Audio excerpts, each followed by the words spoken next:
Logistic पार्कमध्ये मोठं investment, रोजगाराची संधी, किती मोठं यश म्हणता?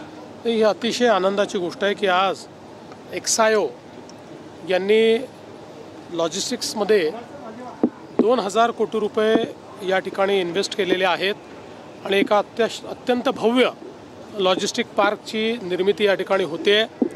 जवळपास 10,000 लोकांना रोजगार मिळेल अशा प्रकारचं भव्यता याच्यामध्ये आहे। ब्लॅकस्टोन सारखी एक मोठी संस्था ही याच्याशी जुळते आहे आणि त्यांनी FDI याच्यामध्ये आणलेला आहे। खरं म्हणजे नागपूर हे मध्यवर्ती असल्यामुळे देशाच्या लॉजिस्टिक्समध्ये नागपूरचा एक मोठा वाटा त्या ठिकाणी असू शकतो। हे समजूनच आम्ही नवीन लॉजिस्टिक पॉलिसी तयार करताना नागपूरलाही एक मोठा दर्जा दिलेला आहे आणि आज या इन्व्हेस्टमेंटमुळे नागपूर एक प्रकारे लॉजिस्टिक्सचे खूप मोठं सेंटर बनतं आहे आणि आज अजून जवळपास 3000 कोटीची इन्व्हेस्टमेंट, म्हणजे ऑलरेडी 5000 कोटीची इन्व्हेस्टमेंट त्यांनी अनाऊन्स केली होती, आता अजून 3000 कोटीची इन्व्हेस्टमेंट या ठिकाणी अनाऊन्स झालेली आहे।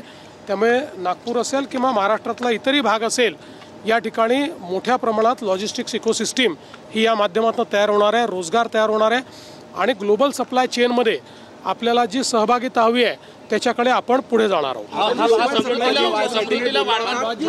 हा प्रोजेक्ट सप्लाय चेनच्या पद्धतीने बोलला होता, वाढवण बंदराबद्दल बोलले होते की समृद्धी एक्सटेन्शन तिकडे देणार आणि इथं नागपूरपासून वाढवणचं जे बंदर आहे हे जगातलं पहिल्या 10 बंदरातलं मोठं बंदर होणार आहे आणि आता समृद्धी हायवेपासनं एक डेडिकेटेड ॲक्सेस कंट्रोल रोड हा वाढवण बंदरापर्यंत आम्ही करतो। त्याचा नकाशा देखील आम्ही मान्य केला आहे, त्याचं काम देखील आता आम्ही लवकरच सुरू करणार आहोत। त्याच्यामुळे थेट वाढवण बंदराची कनेक्टिव्हिटीही या सगळ्या समृद्धी महामार्गाशी झाल्यामुळे हे सगळे लॉजिस्टिक पार्क असतील किंवा वेगवेगळ्या प्रकारच्या इंडस्ट्रीज असतील त्यांच्याशी होणार आहे। हा प्रोजेक्ट सर एक मिनिट सर हे सांगा, हा प्रोजेक्ट पूर्ण होण्यासाठी MIDCनं SPO म्हणून स्पेशल प्लॅनिंग अथॉरिटी म्हणून काम केलं आहे। 100 एकरपेक्षा जास्त जमिनी जर कोणाकडे असतील समृद्धीच्या आसपास तर त्यांनी पुढे यावं, MIDC SPO म्हणून काम करेल आणि त्या ठिकाणी अशा पद्धतीचे उद्योग उभे राहतील। आपण जी काही लॉजिस्टिक्स पॉलिसी तयार केली आहे किंवा इतरही आपल्या ज्या पॉलिसीज आहेत याच्यामध्ये आपण फॅसिलिटेटरचं काम करतो। कोणाकडे जर जमिनी असतील तर त्या ठिकाणी इन्फ्रास्ट्रक्चर तयार करणं किंवा त्याच्या परवानग्या असतील, त्या ठिकाणी वेगवेगळ्या प्रकारच्या व्यवस्था असतील, या आपण तयार करतो आणि याच्यामध्ये खूप आपल्याला सफलता मिळते। शक्तीपीठ हायवे संदर्भात काय सांगाल? शक्तीपीठ संदर्भामध्ये काय सांगाल? ज्या पद्धतीने विरोध होता, आता विरोध मावळलेला आहे, मोजणी जी आहे ती अनेक गावांमध्ये पूर्ण झालेली आहे। शक्तीपीठ होण्याकडे आपण शक्तीपीठकडे आपण चाललेलो आहोत।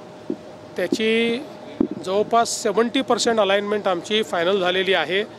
30% अलाइनमेंटमध्ये 2 आमच्यासमोर त्या ठिकाणी वेगवेगळ्या प्रकारचे पर्याय आलेले आहेत। त्यातला जो बेस्ट पर्याय आहे तो आम्ही लवकरच स्वीकारणार आहोत आणि तो अगदी थोडासाच अंतराचा पर्याय आहे। त्याच्यामुळे याच्यामध्ये कुठलंही काम आता अडलेलं नाही। जॉईंट मेजरमेंट पूर्ण होत आहेत, लवकरच पैसे देऊन लँड ॲक्विजिशन सुरू होईल। अभी करीब सारे उसमें के प्रॉब्लम खत्म हो गए। Thank you.